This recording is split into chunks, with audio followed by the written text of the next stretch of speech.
started the project 1 year ago almost. At the beginning we wanted to create a simple community game. That was kind of a bonus for our community members that were really supportive for the game during development and after. And the game was developed together with Want to Try. It's a company that is specializing in community games.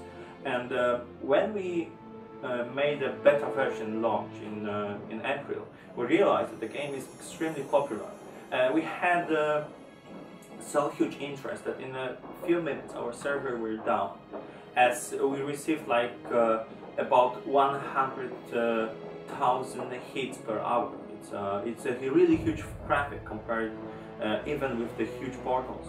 So we realized that what was intended to be just a small game for community, in a very short time developed into a big title that is one of the most popular browser games right now.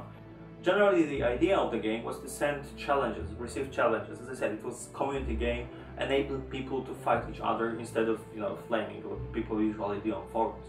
And as the game develops, still the most important gameplay element remain intact, because we realized it's really nice to have such kind of a game that doesn't require you to be logged all the time, to be spending hundreds of hours online.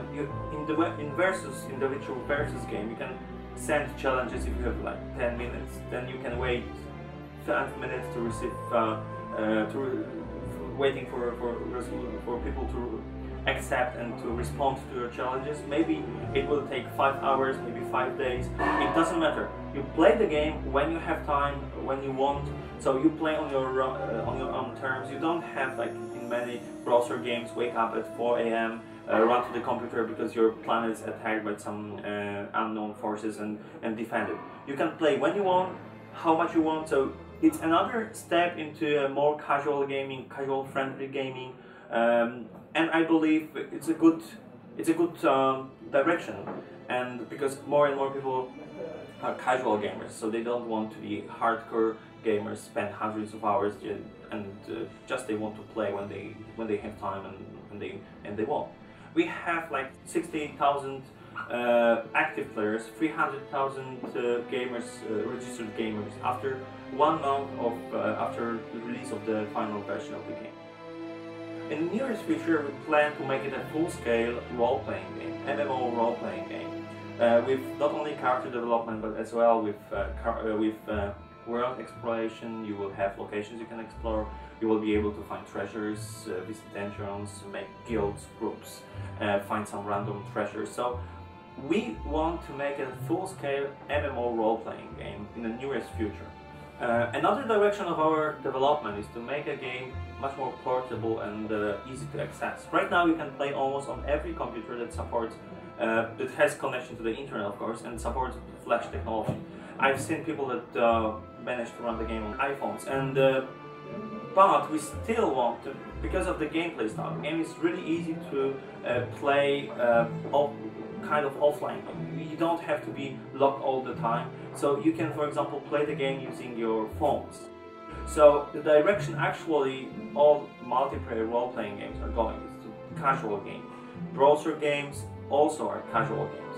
So we want to go even further. We want to make games much more portable, so you will be able to play anytime you have some 5 minutes in a coffee break in the office, and even at school, using any computer connected to the internet, but also your cell phone. So this is the direction that we believe all games are going, so making them just more accessible and portable, easy to play.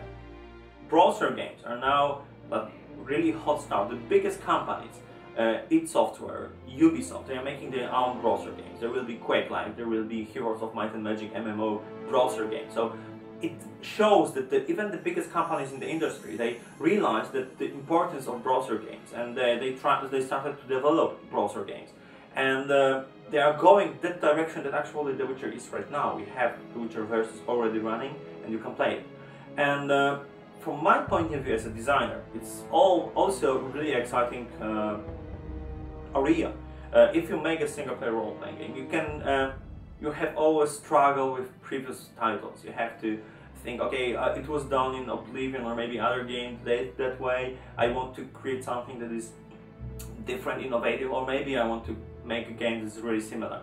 So, but still, there are lots of titles you have to compare. It's like refreshing the very old and cliche genre.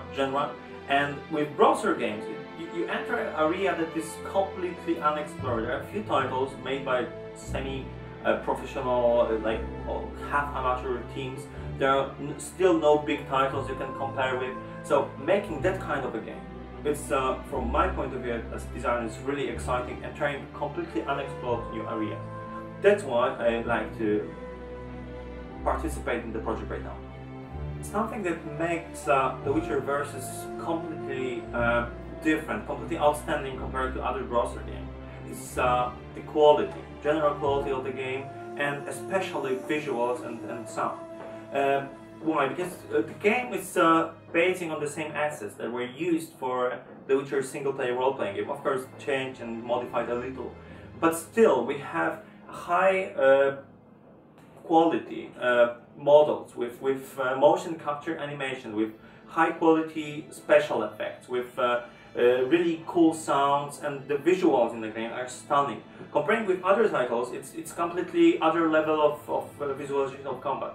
In most browser games you have just icons, maybe some text. In our game you have a beautiful graphics, beautiful backgrounds, beautiful characters, models, special effects, as I said. So this makes the game really standing out of typical browser projects.